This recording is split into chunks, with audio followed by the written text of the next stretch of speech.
میرے مصطفیٰ کریم علیہ السلام نے فرمایا بدترین دعوت ہے جس میں امیر بلائے جائے غریب نہ بلائے جائے، وہ بدترین دعوت حضرت ابراہیم کا طریقہ رہا ساری زندگی مہمان نوازی۔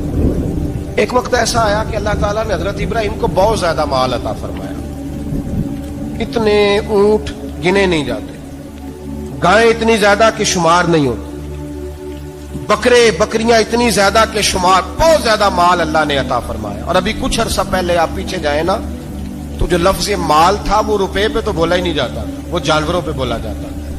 بہت زیادہ مال اللہ نے دیا، بکریاں گائیں اونٹ بیل بڑا کچھ۔ رب کریم نے فرشتوں سے فرمایا کہ واتخذ اللہ ابراہیم خلیلا، ابراہیم میرا دوست ہے۔ تو فرشتے کہنے لگے یا اللہ جسے اتنا کچھ دیا جائے اس نے دوست تو بننا ہی ہوتا ہے، تو نوازا ہی پڑا ہے، اتنا مال اتنے کھیت کھلیان اتنا کچھ۔ اللہ کریم نے فرمایا جاؤ آزمائش کر لو، امتحان لے لو۔ فرشتہ امتحان لینے پہنچ گیا۔ حضرت ابراہیم کے جانور چر رہے ہیں چراگاہ میں، حضرت ابراہیم بھی ہیں غلام بھی ہیں، بہت بڑا ریوڑ ہے، آپ تشریف فرمائیں۔ ایک فرشتہ آیا تو کھیت میں چھپ کے بیٹھ گیا اور بلند آواز سے کہنے لگا سبحان اللہ والحمد للہ ولا الہ الا اللہ واللہ۔ یہ تسبیح بڑی پسند ہے، محبوب نے ان کی فضیلت بیان کی۔ اب وہ حضرت سیدنا ابراہیم علیہ السلام کھڑے تھے تو وہ کھیت میں بیٹھ کے تسبیح پڑھنے لگا سبحان اللہ والحمد للہ ولا الہ الا اللہ۔ حضرت ابراہیم کہنے لگے یہ میرے رب کا نام کون لے رہا ہے، بڑی اس کی میٹھی آواز ہے، بڑی کون ہے؟ ڈھونڈنے لگے، گھومتے گھومتے اس کے پاس چلے گئے، فرشتہ انسانی شکل میں، تو میرے رب کا ذکر کر رہا تھا؟ اس نے کہا میں ہی کر رہا تھا۔ فرمانے لگے یار ایک دفعہ پھر نہیں کرتا؟ تو کہنے لگا ابراہیم پہلے تو میں اپنی مرضی سے کر رہا تھا، تو کہتا ہے تو پیسے لگیں گے، پیسے ہیں تو کر دیتا ہوں۔ حضرت ابراہیم کہنے لگے بول تو کیا لے گا، میرے اللہ کا ذکر سنانے کا کیا لے گا؟ کہنے لگا جتنی بکریاں آپ چرا رہے ہیں ساری دے دے تو میں اللہ کا ذکر سنا دیتا ہوں۔ آپ نے فرمایا بس جا تیری ساری ہوئی میرے رب کا ذکر سنا۔ اور پھر شروع ہو گیا سبحان اللہ الحمد للہ ولا الہ الا اللہ واللہ اکبر۔ حضرت ابراہیم علیہ السلام کیف میں یار پھر ذرا سنا، نا علما وچ پھسا سانو تو یار دی گل سنا سانو، ذرا دوبارہ سنا۔ میں پھر سنایا، ایک دفعہ پھر کہا، فرشتہ کہنے لگا بس جی آپ کے پیسے پورے ہو گئے۔ حضرت ابراہیم کہنے لگے چل ایک دفعہ اور سنا۔ کہنے لگا پیسے لگیں گے، تو کیا لے گا؟ کہنے لگا گائیں بھینسیں ساری میری۔ فرمایا بس یار اتنی قیمت، تو سنا صحیح، سارا کچھ ہی تیرا۔ پھر شروع ہو گیا سبحان اللہ والحمد للہ ولا الہ الا اللہ واللہ اکبر۔ گائیں دے دیں بھینسیں دے دیں، وہ ذکر سناتا ہے۔ حضرت ابراہیم کبھی مچلتے ہیں، کبھی روتے ہیں، کبھی آہیں پڑھتے ہیں، تو میرے رب کا نام لے رہا ہے، ذرا پھر سے لے۔ کیف جاری ہے۔ کہنے لگا بس بھائی۔ حضرت ابراہیم فرمانے لگے تو اور لے لے جو لینا ہے، مجھے ذکر سنا۔ اس نے کہا ابراہیم بکریاں میں لے چکا، گائے بھینسیں میں لے چکا، اونٹ رہ گئے، سارے لے لوں گا پھر ذکر سناؤں گا۔ فرمایا جا تیرا ہوا تو ذکر سناتا رہ، میں دیتا ہوں۔ دے دیا، کچھ دیر ذکر کیا تو اب خاموش ہو گیا۔ حضرت ابراہیم خلیل اللہ علیہ السلام فرمانے لگے ذکر سنا۔ کہنے لگا ابراہیم اب تیرے پاس دینے کو کیا ہے، ہر چیز تو میں لے چکا۔ آپ فرمانے لگے یہ گائے بھینسیں بکریاں چرانے کے لیے تجھے کوئی نوکر ملازم بھی تو چاہیے نا، تو اس طرح کر مجھے رکھ لے، میں روٹی نہیں مانگوں گا، کھانا نہیں مانگوں گا، تو اللہ کا ذکر سناتا رہنا، میں تیرے جانوروں کی نوکری کرتا رہوں گا۔ حضرت ابراہیم علیہ السلام نے جب یہ کہا نا، فرشتے کی آنکھوں میں آنسو آ گئے۔ تر دامنی پہ شیخ ہماری نہ جائیے، ہم دامن نہ چھوڑ دیں تو فرشتے وضو کریں۔ فرشتہ رو پڑا اور کہنے لگا ابراہیم مجھے سینے سے لگاؤ، آپ واقعی اس قابل ہے کہ اللہ آپ کو اپنا دوست بنائے، واقعی اس قابل ہے کہ رب آپ کو اپنا۔ حضرت ابراہیم علیہ السلام کا خدا سے محبت کرنے کا نرالا انداز۔ اور میرے بھائی یہی محبت انہیں میرے مصطفیٰ سے بھی تھی۔ ایک نبی گھر بنا رہا ہے، دوسرا بنوا رہا ہے۔ حضرت اسماعیل علیہ السلام پتھر اٹھا کے لا رہے ہیں، جناب ابراہیم بنا رہے ہیں۔ جب خانہ کعبہ بن گیا تو کہنے لگے ربنا وابعث فیہم رسولا، اے اللہ اب اسے بسانے کے لیے اپنا آخری رسول بھی عطا فرما۔ نبی پاک فرماتے ہیں میں دعا ہوں حضرت ابراہیم کی، اور حضرت ابراہیم سے رب کریم نے فرمایا چل ابراہیم کوئی چیز دے، تو کہا یا اللہ تینوں ہی تیرے نام پہ قربان کرتا ہوں، تیری ہوئی ساری، ہر شے تیری۔ حضرت ابراہیم نے دین کے لیے، آپ شہر بابل کے قریب پیدا ہوئے تھے، وہاں سے مصر آئے، مصر سے فلسطین آئے، اور فلسطین سے آ کر کے کعبہ آباد فرمایا۔ زندگی سفروں میں گزری۔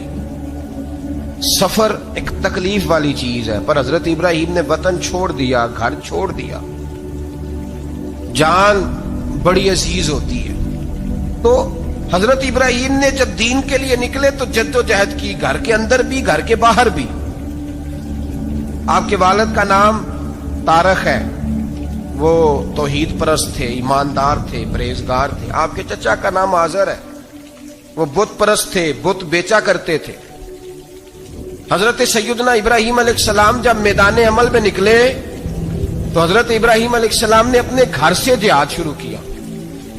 لڑنا پڑا، گھر کے اصولوں سے، چچا نے جو رواج بنائے ہوئے تھے اس رواج سے ٹکرائے۔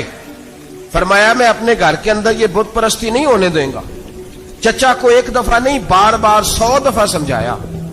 آپ کا چچا بت بنا کے بیچا کرتا تھا۔ حضرت ابراہیم علیہ السلام تھوڑے بڑے ہوئے تو کہنے لگا کہ چلو میرے ساتھ، تم بھی بت بیچنے ہیں، ہمارا کاروبار ہے۔ حضرت ابراہیم ساتھ نکلے تو بت پکڑا ہے، گندے پانی کے اندر اس بت کو ڈبوتے ہیں، کہتے ہیں کسی نے خریدنا ہے تو خرید لو، نہ یہ نفع دے سکتا ہے نہ نقصان دے سکتا ہے، جو اپنا آپ نہیں بچا سکتا تمہیں کیا بچائے گا، خریدنا ہے تو خرید لو۔ چچا کہنے لگا تو کاروبار چمکا رہا ہے کہ تباہ کر رہا ہے۔ گھر میں بڑے معاملات خراب ہوئے، جھگڑے ہوئے، لیکن حضرت ابراہیم علیہ السلام ایک منٹ کے لیے بھی اپنے گھر کے اندر بھی کمپرومائز کرنے کو تیار۔ یہ تھوڑا مشکل میں نے پہلو چھیڑ دیا ہے، یہ تھوڑا مشکل پہلو چھیڑ دیا ہے۔ تھوڑا سمجھدار آدمی ہے پر بیوی سے پردہ نہیں کرا سکتا، سیانا ہے، پنچایت کا بندہ ہے، جو اس سے آپ کہیں گے وہ بات یہ سنائے گا، لیکن کہتا نہیں جی میں نے کوشش کر لی ہے۔ کس قسم کی کوشش ہے صاحب، یہ کیسے ہو گیا؟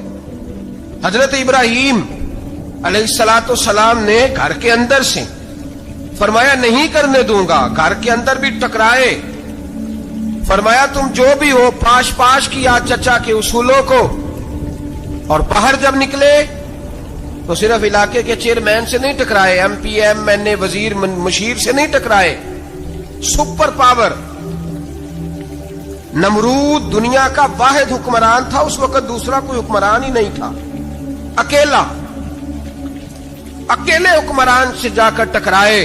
کوئی ساتھ فوج نہیں تھی، کوئی ساتھ ان کے طاقت بظاہر دنیا داری کی کوئی نہیں تھی، پر حضرت ابراہیم جا کے ٹکرائے۔ اور میرے رسول پاک صلی اللہ علیہ وسلم نے سند بیان کی، فرمایا افضل الجہاد کلمۃ الحق عند سلطان الجابر۔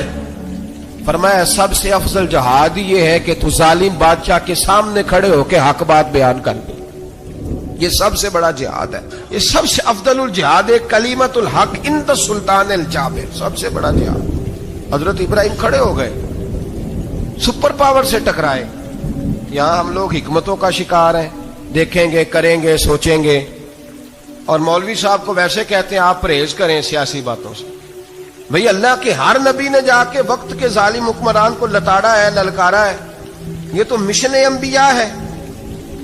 حضرت سیدنا ابراہیم علیہ السلام نے جو اس کو جا کے کہا کہ تو جھوٹ بولتا ہے، تو جھوٹا ہے، تو خدائی کا دعویٰ کرتا ہے، تو بہت بڑا ظالم ہے، اور قرآن مجید نے اس ساری بات کو بیان فرمایا۔ حضرت ابراہیم علیہ السلام سے کہنے لگا میں رب ہوں، تو آپ نے فرمایا میرا رب تو وہ ہے جو زندہ کرتا اور مارتا ہے، تو پھر آپ حق بات بیان کریں گے تو اللہ مارے گا کہ بندہ مارے گا؟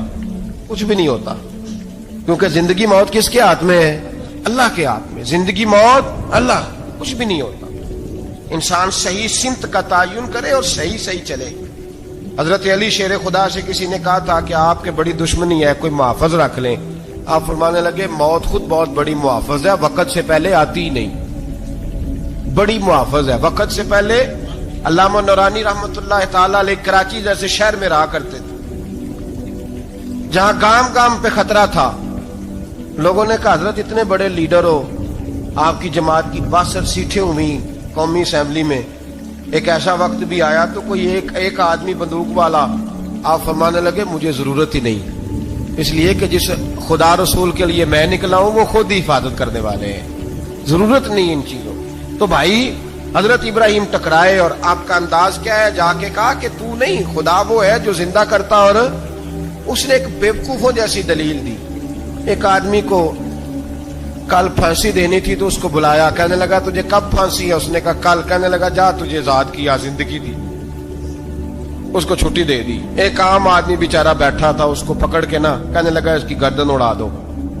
کہنے لگا دیکھ لو میں بھی زندہ کرتا اور مارتا ہوں, وہ جو کل مرنے والا تھا میں نے زندہ کر دیا ہے, اور جس کو پتہ ہی نہیں تھا کہ میں نے مرنا ہے اسے پکڑ کے میں نے مار دیا ہے. یہ بیوقوفوں جیسی دلیل ہے. حضرت سیدنا ابراہیم علیہ الصلوۃ والسلام چاہتے تو اسی وقت دلیل توڑ دیتے کہ تو کیا بیوقوفوں جیسی بات کر رہا ہے, اگر تو زندگی دیتا ہے تو مرے ہوئے میں جان ڈال کے دے جس کو تو نے مارا ہے. لیکن حضرت ابراہیم نے دیکھا کہ بیوقوف ہے, بیوقوفوں سے بحث نہیں ہوتی, دلیل بدل لی جاتی ہے, ان کی عقل کے مطابق بات کی جاتی ہے. حضرت ابراہیم فرمانے لگے میرا رب وہ ہے جو سورج مشرق سے نکالتا ہے اور مغرب میں غروب کرتا ہے. تو اگر رب ہے تو مغرب سے نکال کے مشرق میں غروب کر. فبہت الذی کفر, کافر لاجواب ہو گیا, اس کے پاس اس چیز کا کوئی جواب نہیں تھا. علامہ اسماعیل حقی نے خوبصورت فقرہ لکھا ہے, خوبصورت, جان ڈال دی ایک جملہ کہہ کے. حضرت سیدنا علامہ اسماعیل حقی رحمت اللہ علیہ فرمانے لگے چونکہ نمرود بیوقوفوں جیسی باتیں کر رہا تھا, اگر وہ یہ کہہ دیتا نا کہ میں سورج کو نکالتا ہوں مشرق سے, میں غروب کرتا ہوں معاذ اللہ مغرب میں نکالتا ہوں, تو آپ اپنے رب سے کہیے کہ وہ مغرب سے نکال کے مشرق میں غروب کرے. علامہ اسماعیل حقی فرماتے ہیں رب کریم کی آواز قدرت تھی, مالک حضرت ابراہیم علیہ الصلوۃ والسلام کے اس, اگر وہ کہہ دیتا اور حضرت ابراہیم دعا کر دیتے تو رب کریم نے فرشتوں کو تیار بٹھایا ہوا تھا. فرمایا اگر یہ کہہ دے میرے خلیل سے کہ سورج مغرب سے نکال کے مشرق میں غروب کرنا ہے تو تیار رہنا, جس طرح خلیل کہیں گے ویسے ہی کر دیں گے. واتخذ اللہ ابراہیم خلیلا, ابراہیم ہمارا دوست جو ہوا, جیسے کہے گا ویسے کر دیں گے. حضرت سیدنا ابراہیم علیہ السلام کی باتوں کا جب جواب نہ دے سکا, دلیل نہیں بندہ دیتا, پھر لڑائی کرتا ہے, پھر جھوٹے موٹے اعتراض کرتا ہے. دلیل ختم ہوتی ہے تو لوگ ذاتیات میں اترتے ہیں, کہتے ہیں یہ کھانستا صحیح نہیں, دیکھتا صحیح نہیں. دلیل ختم, اب ذاتیات پہ اترے, کہنے لگے مجھے پتہ چلا ہے کہ یہ فلانی جگہ گیا تھا تو وہاں جا کے اس نے اس طرح کیا ہے. پھر لوگ ذاتیات پہ اترتے ہیں, جب دلیل کا جواب دلیل سے نہیں دے پاتے پھر ذاتیات پر اتر کر حملے کرتے ہیں. حضرت ابراہیم کے دلائل کا جواب نمرود نہ دے سکا تو کہنے لگا کہ اس کو آگ میں ڈال دو. قوم گئی ہوئی تھی ساری, آپ نے بات سنی ہوئی ہے, میں نے صرف اشارہ دینا ہے, میلے پہ. تو حضرت سیدنا ابراہیم علیہ السلام نے سارے بت توڑ دیے, کلاڑا بڑے بت کی گردن پہ رکھا. واپس آئے, کہنے لگے بت کس نے توڑے ہیں؟ تو فرمایا اس سے پوچھو جس کی گردن پہ کلاڑا ہے.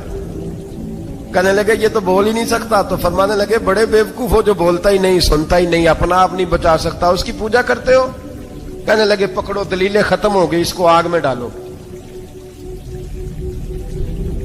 بہت بڑی حویلی 45 فٹ مربع پہ مشتمل ایک حویلی بنائی گئی اور 45 فٹ اونچی. مختلف روایات, علامہ اسماعیل حقی کہتے ہیں کہ 3 مہینے تک نمرود نے کہا کہ اس کے اندر لکڑیاں ڈالو. لوگ پوچھنے لگے کتنی دنیا جلانی ہے؟ کہنے لگا بندہ تو ایک جلانا ہے, پر بندہ بڑا تگڑا ہے, ایک بندہ. 3 مہینے لکڑیاں ڈالی گئیں. اور لوگوں کی جو تہمات ہوتی ہیں نا وہ بڑی عجیب ہوتی ہیں. تہمات میں نے بڑی تفصیل سے رمضان المبارک میں گفتگو کی تھی. بدشگونی, تہمات لوگ لیتے ہیں. اس وقت بھی لوگ تہمات کا شکار ہو گئے. عقیدہ بگڑ جاتا ہے تو وہ عجیب و غریب باتیں کرنے لگتا ہے. تہمات کا شکار ہو گئے. بیبیاں نظر مانتی, میں بیمار ہوں, اگر صحیح ہو گئی تو اتنے من لکڑی دوں گی حضرت ابراہیم کی آگ جلانے کے لیے. ایک عورت لے کے جا رہی ہے لکڑیاں. ایک نیک دل آدمی نے اس سے پوچھا کہاں جا رہی ہو؟ کہنے لگی میں نے منت مانی تھی تو حضرت ابراہیم علیہ الصلوۃ والسلام کو معاذ اللہ جلانے کے لیے لکڑیاں لے کے جا رہی ہوں. تو وہ رب کریم کے بندے کہنے لگے تو ڈھونڈتی رہے گی, تجھے وہ جگہ ملے گی نہیں. وہ بی بی کئی مہینے گھومتی رہی, جگہ ہی نہیں ملی جہاں لکڑیاں ڈالنی, ماری گئی.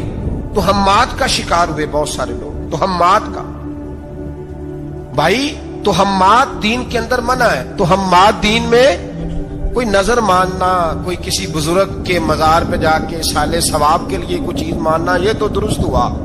لیکن غیر شرعی نظریں مان لینا کہ میں آگ کے گرد چکر لگاؤں گا، میں جناب وہاں جا کے یہ والا تماشا کروں گا، میں دھاگا باندھوں گا، میں رسا کاٹوں گا، میں وہاں گندے ہو سے پانی پیوں گا، ان کی شریعت اجازت؟ یہ توہمات ہیں، بدشگونی ہے، دین میں ان کی کوئی گنجائش؟ آپ نظر ماننے سے پہلے بھی کسی عالم سے رابطہ کریں کہ میں منت مانگنے لگاؤں تو کیسے ماننی چاہیے کا طریقہ پوچھیں، ایسے ہی غلط چیز کی منت تھوڑی مان لی جائے گی۔ بہرحال آمدہ برسر مطلب حضرت ابراہیم کے لیے آگ جلائی گئی، 45 فٹ اونچی آگ ہے، پرندہ بھی اوپر سے گزرتا ہے تو نیچے گر جاتا ہے جل کے، اتنے دن لگا کے آگ جلائی گئی۔ اب حضرت ابراہیم کو جلایا جانے لگا ہے۔ یہاں تو موجیں ہیں نا، جو کسی ادارے کا سربراہ ہے اس کے لیے موج ہے، کسی جگہ آفیسر بن گیا تو موج ہے، پیر صاحب کے لیے موج ہے، علامہ صاحب کے لیے موج ہے، خطیب صاحب کے لیے موج ہے۔ جلنا کس کو پڑتا ہے؟ وہ علی کوئی نہیں رہا اللہ، ماشاءاللہ وہ لوگ گزر گئے جو تکلیفیں سہ کے کام کرتے تھے، گزر گیا زمانہ۔ حضرت سیدنا ابراہیم علیہ السلام کو جلایا جانے لگا ہے تو اب اتنی بڑی آگ ہے تو ڈالیں کیسے؟ شیطان نے تجویز دی کہ منجنیق بناؤ، منجنیق، بڑے بڑے بانس باندھ کے ان کے نیچے رسا باندھو۔ وہ جس طرح جھولنے کے لیے جھولا بنایا جاتا ہے، اس طرح ایک منجنیق پرانے زمانے میں اس میں پتھر رکھ کے پھینکے جاتے تھے دشمنوں پہ، وہ منجنیق بنائی گئی کہ دور سے حضرت ابراہیم کو پھینکیں گے۔ ہاتھ حضرت ابراہیم کے باندھ دیے، پاؤں مبارک باندھ دیے، پوری زمین پہ ایک نام لینے والا خدا کا، اور اس کو آج رسیوں میں جکڑا ہوا ہے۔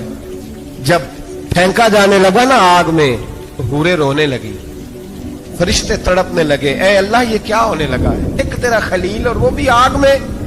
فرمایا جاؤ جا کے اس سے کہو اگر تمہاری مدد لیتا ہے تو اسے بچاؤ۔